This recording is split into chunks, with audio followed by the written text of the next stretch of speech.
ಬ್ರೇಕ್ನ ನಂತರ ಸುವರ್ಣ ನ್ಯೂಸ್ಗೆ ಮತ್ತೆ ಸ್ವಾಗತ. ಸುದ್ದಿ ಇನ್ನೂ ಸಾಕಷ್ಟಿದೆ, ಎಲ್ಲವನ್ನ ನೋಡೋಕ್ಕೂ ಮುನ್ನ ಮತ್ತೊಮ್ಮೆ ಹೆಡ್ಲೈನ್ಸ್. ಅತ್ಯಾಚಾರ ತಡೆ ಕಾಯ್ದೆಗೆ ಕೇಂದ್ರದ ಒಮ್ಮತ, ಸಮ್ಮತಿ. ಸೆಕ್ಸ್ ವಯೋಮಿತಿ 16 ಇಳಿಸಲು ನಿರ್ಧಾರ, ಶೀಘ್ರದಲ್ಲೇ ಸಂಸತ್ತಿನಲ್ಲಿ ಮಂಡನೆ.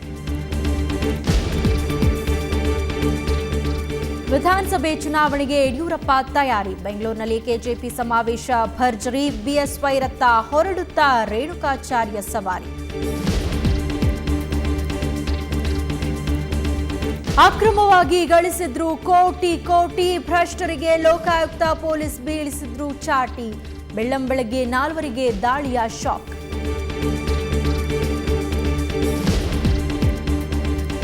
ಎರಡ್ 2011 ರಾಜ್ಯ ಚಲನಚಿತ್ರ ಪ್ರಶಸ್ತಿ ಪ್ರಕಟ, ಅರ್ಜುನ್ ಸರ್ಜಾ ಅತ್ಯುತ್ತಮ ನಟ, ಭಾವನಾಗೆ ಅತ್ಯುತ್ತಮ ನಟಿಯ ಗೌರವ, ಸಾರಥಿಗೆ ಅತ್ಯುತ್ತಮ ಮನರಂಜನಾ ಚಿತ್ರದ ಪಟ್ಟ.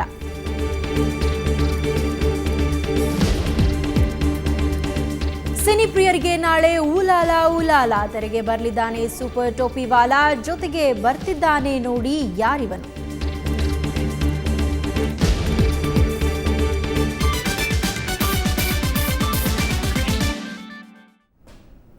ಸ್ಥಳೀಯ ಸಂಸ್ಥೆ ಚುನಾವಣೆಯಲ್ಲಿ ಅಲ್ಲಲ್ಲಿ ಗೆಲುವಿನ ರುಚಿ ಕಂಡಿರುವ ಕೆಜೆಪಿ ವಿಧಾನಸಭಾ ಚುನಾವಣೆಗೆ ತಯಾರಿ ನಡೆಸಿದೆ. ಜೊತೆಗೆ ಬಿಜೆಪಿ ಸೇರಿದಂತೆ ಇತರ ಪಕ್ಷಗಳ ಮುಖಂಡರನ್ನು ಸೆಳೆಯೋ ಯತ್ನ ಮಾಡ್ತಾ ಇದೆ. ಇದಕ್ಕಾಗಿ ಇವತ್ತು ಬೆಂಗಳೂರಿನಲ್ಲಿ ಬೃಹತ್ ಸಮಾವೇಶ ನಡೆಸಿತು. ಇದರಲ್ಲಿ ತೃತೀಯ ರಂಗ ರಚಿಸುವ ಬಗ್ಗೆ ಬಿಎಸ್ವೈ ಸುಳಿವು ನೀಡಿದರು.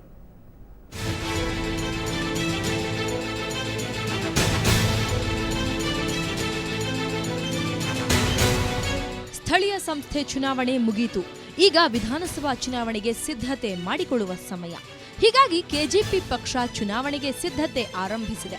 ಇದಕ್ಕಾಗಿ ಇವತ್ತು ಕಾರ್ಯಕರ್ತರನ್ನ ಪಕ್ಷದತ್ತ ಸೆಳೆಯಲು ಮುಂದಿನ ನಡೆ ವಿಧಾನಸಭೆ ಕಡೆ ಎಂಬ ಘೋಷವಾಕ್ಯದಡಿ ಬೆಂಗಳೂರಿನ ಅರಮನೆ ಮೈದಾನದಲ್ಲಿ ಬೃಹತ್ ಸಮಾವೇಶ ನಡೆಯಿತು. ಸಮಾವೇಶದಲ್ಲಿ ಮಾತನಾಡಿದ ಕೆಜೆಪಿ ಅಧ್ಯಕ್ಷ ಯಡಿಯೂರಪ್ಪ, ಬಿಜೆಪಿ ನೆಲೆ ಕಳೆದುಕೊಂಡಿದೆ. ಎಲ್ಲಾ ಪಕ್ಷದ ನಾಯಕರು ತಮ್ಮ ಪಕ್ಷದತ್ತ ಬರ್ತಿದ್ದಾರೆ. ತಮ್ಮ ಮುಂದಿನ ನಡೆ ವಿಧಾನಸಭೆ ಕಡೆ ಅಂದ್ರು. ಸದ್ಯದಲ್ಲೇ ಸಂಯುಕ್ತ ರಂಗ ರಚನೆಯಾಗಲಿದ್ದು, ಈಗಾಗಲೇ ಅನೇಕ ನಾಯಕರೊಂದಿಗೆ ಮಾತುಕತೆ ನಡೆಸಿದ್ದೇನೆ ಎಂದು ಯಡಿಯೂರಪ್ಪ ಹೇಳಿದರು. ಬರುವಂತಹ ವಿಧಾನಸಭಾ ಚುನಾವಣೆಯಲ್ಲಿ ಎದುರಿಸಬೇಕು, ಬಹುಮತ ಪಡೆಯಬೇಕು. ಮುಂದಿನ ನಡೆ ವಿಧಾನಸೌಧದ ಕಡೆ. ಈ ನಾಡಿನ ನೆಲ, ಜಲ, ಭಾಷೆ, ರೈತರಿಗಾಗಿ, ಹಿಂದುಳಿದ ವರ್ಗದವರಿಗಾಗಿ, ಪರಿಶಿಷ್ಟ ಜಾತಿ ಪರಿಶಿಷ್ಟ ವರ್ಗದ ಜನರಿಗಾಗಿ ಹೋರಾಟ ಮಾಡ್ತಿರುವ ಯಾವುದೇ ಮುಖಂಡ ಇರಬಹುದು, ಅವರೆಲ್ಲರನ್ನ ಬಿಜೆಪಿ ಬಿಟ್ಟು ಆ ಎಲ್ಲ ಮುಖಂಡಗಳು ನಮ್ಮ ಜೊತೆಗೆ ಬರಬೇಕು. ಈ ಕೆಜೆಪಿ ಜೊತೆ ಕೈ ಜೋಡಿಸಬೇಕು. ಒಂದು ರೀತಿ ಸಂಯುಕ್ತ ರಂಗದ ರೂಪರೇಷೆಯನ್ನ ಮಾಡಬೇಕು ಅಂತ ನಾನು ಅಪೇಕ್ಷೆಯನ್ನು ಪಡ್ತಾ ಇದ್ದೇನೆ. ಇದಕ್ಕೂ ಮುನ್ನ ಮಾತನಾಡಿದ ಮಾಜಿ ಸಚಿವೆ ಶೋಭಾ ಕರಂದ್ಲಾಜೆ, ರಾಜ್ಯದ ಸಮಸ್ಯೆಗಳಿಗೆ ಕೇಂದ್ರದಲ್ಲಿ ಪರಿಹಾರ ಸಿಗ್ತಿಲ್ಲ. ಕಾಂಗ್ರೆಸ್, ಜೆಡಿಎಸ್ ಮತ್ತು ಬಿಜೆಪಿ ರಾಜ್ಯದ ಸಮಸ್ಯೆಗಳ ಬಗ್ಗೆ ನಿರ್ಲಕ್ಷ್ಯ ವಹಿಸಿವೆ ಅಂತ ಆರೋಪಿಸಿದ್ರು. ಈ ಪಕ್ಷವನ್ನ ಇವತ್ತು ರಾಜ್ಯದಲ್ಲಿ ಕಟ್ಟುವಂತ ಅನಿವಾರ್ಯತೆ ಇದೆ ಮತ್ತು ಅಗತ್ಯತೆ ಇದೆ. ಯಾಕೆ ಬೇಕು ನಮಗೆ ರಾಷ್ಟ್ರೀಯ ಪಕ್ಷ? ನಮ್ಮ ರಾಜ್ಯಕ್ಕೆ ಅವರು ಗೌರವ ಕೊಡಲ್ಲ, ರಾಜ್ಯದ ಸಮಸ್ಯೆಗಳಿಗೆ ಅವರು ಕಿವಿ ಕೊಡಲ್ಲ. ಅತ್ತ ಕೆಜೆಪಿ ಸಮಾವೇಶ ನಡೀತಾ ಇದ್ರೆ, ಇತ್ತ ಅಬಕಾರಿ ಸಚಿವ ರೇಣುಕಾಚಾರ್ಯ ಯಡಿಯೂರಪ್ಪನವರನ್ನ ಹೊಗಳ್ತಾ ಇದ್ರು. ಯಡಿಯೂರಪ್ಪ ಇದ್ದಿದ್ರೆ ಬಿಜೆಪಿ ಸೋಲ್ತಿರ್ಲಿಲ್ಲ. ಸ್ಥಳೀಯ ಸಂಸ್ಥೆ ಚುನಾವಣೆಯಲ್ಲಿ ಬಿಜೆಪಿ ಹೀನಾಯ ಸೋಲು ಅನುಭವಿಸಿದ್ದಕ್ಕೆ ಬಿಎಸ್ವೈ ಪಕ್ಷ ಬಿಟ್ಟಿದ್ದೇ ಕಾರಣ ಅಂತಂದ್ರು. ಒಂದು ಬಹುಶಃ ನಾನು ಪ್ರಾಮಾಣಿಕ ಹೇಳ್ತೀನಿ, ಯಡಿಯೂರಪ್ಪನವರು ಭಾರತೀಯ ಜನತಾ ಪಾರ್ಟಿಲಿದ್ದರೆ ನಿಜವಾಗ್ಲೂ ಈ ಪಕ್ಷಕ್ಕೆ ಇವತ್ತು ಹಿನ್ನಡೆ ಆಗ್ತಿರಲಿಲ್ಲ. ಇದನ್ನು ಪ್ರಾಮಾಣಿಕ ನಾನು ಹೇಳ್ತೀನಿ. ಯಡಿಯೂರಪ್ಪನವ್ರ ಪಕ್ಷದಲ್ಲಿದ್ದರೆ ಖಂಡಿತ ಹಿನ್ನಡೆ ಆಗ್ತಿರಲಿಲ್ಲ. ಒಟ್ಟಲ್ಲಿ ಸ್ಥಳೀಯ ಸಂಸ್ಥೆ ಚುನಾವಣೆಯಲ್ಲಿ ಕೆಲವೆಡೆ ಒಳ್ಳೆಯ ಫಲಿತಾಂಶ ಪಡೆದಿರುವ ಕೆಜೆಪಿ ಉತ್ಸಾಹದಿಂದಲೇ ವಿಧಾನಸಭಾ ಚುನಾವಣೆಗೆ ಸಿದ್ಧತೆ ನಡೆಸಿದೆ. ಜೊತೆಗೆ ಬಿಜೆಪಿಯಲ್ಲಿರೋ ಯಡಿಯೂರಪ್ಪ ಬೆಂಬಲಿಗರು ಮತ್ತೆ ಯಡಿಯೂರಪ್ಪಗೆ ಜೈ ಅನ್ನುತ್ತಿರೋದನ್ನ ನೋಡಿದ್ರೆ ಮುಂದಿನ ದಿನಗಳಲ್ಲಿ ಮತ್ತಷ್ಟು ಬಿಜೆಪಿ ನಾಯಕರು ಕೆಜೆಪಿ ಸೇರೋ ಸಾಧ್ಯತೆಗಳನ್ನ ತಳ್ಳಿ ಹಾಕುವಂತಿಲ್ಲ. ಜೊತೆಗೆ ಬಿಜೆಪಿ ಸೇರಿದಂತೆ ಬೇರೆ ಪಕ್ಷಗಳಿಂದ ಮುಖಂಡರನ್ನ ಸೆಳೆಯಲು ಕಸರತ್ತು ನಡೆಸಿದೆ. ಬ್ಯೂರೋ ರಿಪೋರ್ಟ್, ಸುವರ್ಣ ನ್ಯೂಸ್. ಭ್ರಷ್ಟ ಅಧಿಕಾರಿಗಳಿಗೆ ಲೋಕಾಯುಕ್ತ ಪೊಲೀಸರು ಶಾಕ್ ನೀಡಿದ್ದಾರೆ. ಆದಾಯಕ್ಕಿಂತ ಹೆಚ್ಚಿನ ಆಸ್ತಿ ಹೊಂದಿದ್ದ 4 ಅಧಿಕಾರಿಗಳ ನಿವಾಸದ ಮೇಲೆ ದಾಳಿ ನಡೆಸಿದ ಪೊಲೀಸರು ಅಕ್ರಮ ಸಂಪತ್ತಿನ ಗಣಿಯನ್ನೇ ಪತ್ತೆ ಹಚ್ಚಿದ್ದಾರೆ.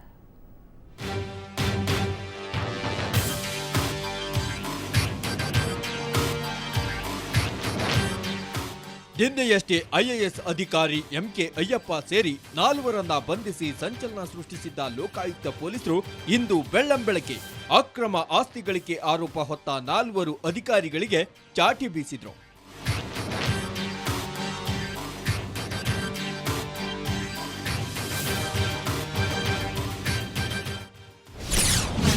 ಸಹಕಾರ ಸಂಘ ಇಲಾಖೆಯಲ್ಲಿ ಹೆಚ್ಚುವರಿ ರಿಜಿಸ್ಟ್ರಾರ್ ಆಗಿರುವ ಸಿಎಸ್ ವೀರೇಶ್ ನಿವಾಸದ ಮೇಲೆ ಲೋಕಾಯುಕ್ತ ಪೊಲೀಸರು ದಾಳಿ ನಡೆಸಿದ್ರು. ರಾಜರಾಜೇಶ್ವರಿ ನಗರದ ನಿವಾಸದ ಮೇಲೆ ದಾಳಿ ಮಾಡಿದ ಪೊಲೀಸರು 2,27 ಲಕ್ಷ ಮೌಲ್ಯದ ಆಸ್ತಿಯನ್ನ ವಶಪಡಿಸಿಕೊಂಡಿದ್ದಾರೆ. ಲೋಕಾಯುಕ್ತ ಪೊಲೀಸರಿಗೆ ಶಾಕ್ ಕೊಟ್ಟ ವಿಷಯ ಅಂದ್ರೆ ಅದು ಡಿ ಗ್ರೂಪ್ ನೌಕರ ಕರಿಯಪ್ಪ ನಿವಾಸದ ಮೇಲೆ ನಡೆಸಿದ ದಾಳಿ. ಪುಟ್ಟೇನಹಳ್ಳಿಯಲ್ಲಿರುವ ಕರಿಯಪ್ಪ ನಿವಾಸಕ್ಕೆ ಲಗ್ಗೆ ಇಟ್ಟ ಪೊಲೀಸರಿಗೆ ಸಿಕ್ಕಿದ್ದು ಎಷ್ಟು ಗೊತ್ತಾ? ಬರೋಬ್ಬರಿ 2,44 ಲಕ್ಷ ರೂಪಾಯಿ ಮೌಲ್ಯದ ಆಸ್ತಿ. ಇನ್ನು Puttenahalli BBMP bill collector Krishna Lokayukta ದಾಳಿಗೊಳಗಾದ ಮತ್ತೊಬ್ಬ ಅಧಿಕಾರಿ. ಲೋಕಾಯುಕ್ತ ಪೊಲೀಸರು ನಡೆಸಿದ ಕಾರ್ಯಾಚರಣೆ ವೇಳೆ ಬರೋಬ್ಬರಿ 2,05 ಲಕ್ಷ ಮೌಲ್ಯದ ಆಸ್ತಿ ವಶಪಡಿಸಿಕೊಳ್ಳಲಾಗಿದೆ. ಕಿದ್ವಾಯಿ ಆಸ್ಪತ್ರೆಯಲ್ಲಿ ಆಪರೇಷನ್ ತಂತ್ರಜ್ಞರಾಗಿರುವ ಅಂಕಪ್ಪ ಕೂಡ ಲೋಕಾಯುಕ್ತ ದಾಳಿಗೊಳಗಾಗಿದ್ದಾರೆ. ನಾಗರಭಾವಿಯ ಅಂಕಪ್ಪ ನಿವಾಸದ ಮೇಲೆ ದಾಳಿ ಮಾಡಿದ ಲೋಕಾಯುಕ್ತ ಪೊಲೀಸರು 1,04 ಲಕ್ಷ ಮೌಲ್ಯದ ಆಸ್ತಿ ಪತ್ತೆ ಹಚ್ಚಿದ್ದಾರೆ. ಲೋಕಾಯುಕ್ತ ಪೊಲೀಸರ ಈ ಕಾರ್ಯಾಚರಣೆ ಭ್ರಷ್ಟ ಅಧಿಕಾರಿಗಳಿಗೆ ನಡುಕ ಹುಟ್ಟಿಸಿದ್ದಂತೂ ಸತ್ಯ. ಬೆಂಗಳೂರಿನಿಂದ ವೆಂಕಟ್ ಮತ್ತು ರವಿಕುಮಾರ್, ಸುವರ್ಣ ನ್ಯೂಸ್. ಹೋದ್ಯ ಪಿಶಾಚಿ ಅಂದ್ರೆ ಬಂದೆ ಗವಾಕ್ಷಿ ಎಂಬಂತೆ ಈ ಬಾರಿಯೂ ಪ್ರಶ್ನೆ ಪತ್ರಿಕೆ ಸೋರಿಕೆಗೆ ಕಡಿವಾಣ ಹಾಕಲು ಸಾಧ್ಯವಾಗಲಿಲ್ಲ. ತುಮಕೂರಲ್ಲಿ ದ್ವಿತೀಯ ಪಿಯುಸಿ ಜೀವಶಾಸ್ತ್ರ ವಿಷಯದ ಪ್ರಶ್ನೆ ಪತ್ರಿಕೆ ನಿನ್ನೆಯೇ ಬಯಲುಗೊಂಡಿದ್ದು ತುಮಕೂರಲ್ಲಿ ಭರ್ಜರಿಯಾಗಿ ಮಾರಾಟವಾಗಿದೆ.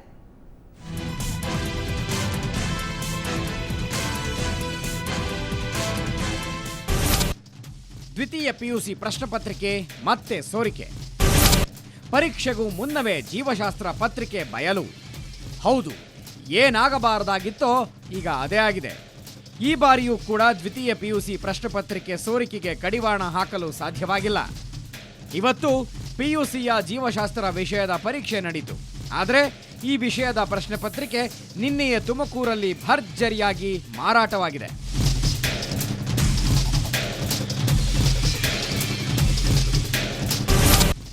ಪ್ರಶ್ನೆ ಪತ್ರಿಕೆ ಸೋರಿಕೆಯಾಗಿದ್ದು ಹೇಗೆ? ಜೀವಶಾಸ್ತ್ರ ಪ್ರಶ್ನೆ ಪತ್ರಿಕೆ ಮೊದಲು ಎಲ್ಲಿಂದ ಯಾರಿಗೆ ಸಿಕ್ತು ಅನ್ನೋ ಮಾಹಿತಿ ತಿಳಿದು ಬಂದಿಲ್ಲ. ಆದರೆ ಪ್ರಶ್ನೆ ಪತ್ರಿಕೆಯನ್ನ ತುಮಕೂರಿನಲ್ಲಿ ಗುಂಪೊಂದು ಮಾರಾಟ ಮಾಡ್ತಾ ಇದ್ದ ವಿಷಯ ಬಹಿರಂಗಗೊಂಡಿದೆ. ನಗರದ ಸಂಪಿಗೆ ಲಾಡ್ಜ್ನಲ್ಲಿ ಆರೋಪಿಗಳು ಪ್ರಶ್ನೆ ಪತ್ರಿಕೆಯನ್ನ ಮಾರ್ತಿದ್ರು. ಸ್ವತಃ ಕೆಲವು ಪೋಷಕರೇ ತಮ್ಮ ಮಕ್ಕಳಿಗೆ ಪ್ರಶ್ನೆ ಪತ್ರಿಕೆಯನ್ನ ಖರೀದಿಸಿ ಹೋಗುತ್ತಿದ್ರು. ಒಂದು ಪತ್ರಿಕೆಗೆ 20,000 ರಿಂದ 50,000ವರೆಗೂ ಮಾರಾಟ ಮಾಡಲಾಗಿದೆ. ಪ್ರಕರಣ ಸಂಬಂಧ ನಗರದ ನ್ಯೂ ಎಕ್ಸ್ಟೆನ್ಷನ್ ಪೊಲೀಸರು ದೇವೇಂದ್ರ ಹಾಗೂ ಮಲ್ಲೇಶ್ ಎಂಬುವರನ್ನ ವಶಕ್ಕೆ ತೆಗೆದುಕೊಂಡಿದ್ದಾರೆ. ಆರೋಪಿಗಳಿಂದ 1.5 ಲಕ್ಷ ರೂಪಾಯಿ ನಗದು, ಒಂದು ಬೈಕ್, ಒಂದು ಸ್ವಿಫ್ಟ್ ಕಾರನ್ನ ವಶಪಡಿಸಿಕೊಂಡಿದ್ದಾರೆ. ಆರೋಪಿಗಳು ತಮ್ಮ ತಪ್ಪನ್ನ ಒಪ್ಪಿಕೊಂಡಿದ್ದಾರೆ ಎನ್ನಲಾಗಿದೆ. ಮತ್ತೊಬ್ಬ ಆರೋಪಿಗೆ ಪೊಲೀಸರು ಬಲೆ ಬೀಸಿದ್ದಾರೆ. ಪ್ರಶ್ನೆ ಪತ್ರಿಕೆ ಸೋರಿಕೆ ಪ್ರಕರಣದಿಂದ ಕಷ್ಟಪಟ್ಟು ಓದಿರುವ ವಿದ್ಯಾರ್ಥಿಗಳ ಆತಂಕಕ್ಕೆ ಕಾರಣವಾಗಿದೆ. ಬೇಜಾರಾಗೋ ವಿಷಯನ ಇದು. ಬಟ್ ನಮ್ಗೆ ಮತ್ತೆ ಬರೀಬೇಕು, ಎಲ್ಲ ಓದಬೇಕು ಅಂದ್ರೆ ಬೇಜಾರಾಗುತ್ತೆ. ಬಟ್ ಇನ್ನೊಂದು ಈ ಥರ ಎಕ್ಸಾಮಿನೇಷನ್ಸ್ ಲೀಕ್ ಮಾಡೋಗಿದ್ನ ಕಾಂಪಿಟೇಟಿವ್ನೆಸ್ ಅನ್ನೋದು ಹೋಗ್ಬಿಡುತ್ತೆ. ಎಲ್ಲರೂ ಪೇಪರ್ ನೋಡ್ಕೊಂಡು ಎಲ್ಲ ಪಾಸ್ ಮಾಡೋ ಹೋಗಿದ್ರೆ ಮತ್ತು ಮಾರ್ಕ್ಸ್ ತೆಗೆಯೋದು ಏನಕ್ಕೆ ಬೇಕು, ರ್ಯಾಂಕಿಂಗ್ಸ್ ಅಂತ ಏನಕ್ಕೆ ಕೊಡಬೇಕು. ಪ್ರಶ್ನೆ ಪತ್ರಿಕೆ ಬಯಲುಗೊಂಡಿರುವುದರ ಹಿಂದೆ ದೊಡ್ಡ ಜಾಲವೇ ಇದೆ ಎನ್ನಲಾಗಿದೆ. ಈ ಸಲ ಪ್ರಶ್ನೆ ಪತ್ರಿಕೆಗಳನ್ನು ಇಡುವ ಖಜಾನೆಗಳಿಗೆ ಭಾರೀ ಭದ್ರತೆ ನೀಡಲಾಗಿತ್ತು. ಜೊತೆಗೆ ಅವುಗಳನ್ನು ಪರೀಕ್ಷಾ ಕೇಂದ್ರಗಳಿಗೆ ತೆಗೆದುಕೊಂಡು ಹೋಗುವ ವೇಳೆ ವಿಡಿಯೋ ಚಿತ್ರೀಕರಣವನ್ನು ಸಹ ಮಾಡಲಾಗಿತ್ತು. ಇಷ್ಟಾದರೂ ಪ್ರಶ್ನೆ ಪತ್ರಿಕೆ ಸೋರಿಕೆಯಾಗಿದೆ. ಇಷ್ಟೆಲ್ಲ ನಡೆದರೂ ಸಚಿವರಾಗಲಿ ಅಥವಾ ಪಿಯುಸಿ ಮಂಡಳಿ ಅಧಿಕಾರಿಗಳಾಗಲಿ ಇನ್ನೂ ಸ್ಪಷ್ಟನೆ ನೀಡದಿರುವುದು ಹಲವು ಅನುಮಾನಗಳಿಗೆ ಕಾರಣವಾಗಿದೆ. ತುಮಕೂರಿನಿಂದ ಮಂಜುನಾಥ್ ಪಾಟೀಲ್ ಜೊತೆ ಮಸೂದ್ ದೊಡ್ಡಬಾಗಿಲು, ಸುವರ್ಣ ನ್ಯೂಸ್. ಬೆಂಗಳೂರಿನ ನಂದಿನಿ ಲೇಔಟ್ನಲ್ಲಿ ಇವತ್ತು ಶ್ರೀ ಬಲಮುರಿ ಗಣಪತಿ ದೇವಾಲಯ ಟ್ರಸ್ಟ್ ವತಿಯಿಂದ ನಿರ್ಮಿಸಲಾದ ವಿನಾಯಕ ದೇಗುಲವನ್ನು ಉದ್ಘಾಟಿಸಲಾಯಿತು. 1.5 ಕೋಟಿ ರೂಪಾಯಿ ವೆಚ್ಚದಲ್ಲಿ ನಿರ್ಮಿಸಿರುವ ದೇಗುಲವನ್ನು ಆದಿಚುಂಚನಗಿರಿ ಮಠದ ಪೀಠಾಧಿಕಾರಿ ಶ್ರೀ ನಿರ್ಮಲಾನಂದ ಸ್ವಾಮೀಜಿ ಉದ್ಘಾಟಿಸಿದರು. ಈ ದೇಗುಲದಲ್ಲಿ ಗಣಪತಿ, ಶಿರಡಿ ಸಾಯಿಬಾಬಾ ಹಾಗೂ ಶ್ರೀನಿವಾಸ ಲಕ್ಷ್ಮೀದೇವಿ ಮೂರ್ತಿಗಳನ್ನು ಪ್ರತಿಷ್ಠಾಪನೆ ಮಾಡಲಾಗಿದೆ. ದೇಗುಲ ಉದ್ಘಾಟನೆ ನಂತರ ಅನ್ನದಾನ ಕಾರ್ಯಕ್ರಮ ಸಹ ನಡೆಯಿತು. ಅಷ್ಟವಿನಾಯಕ ನಮೋ ನಮಃ ಮಂಗಲಮೂರ್ತಿ ಮೋರಯ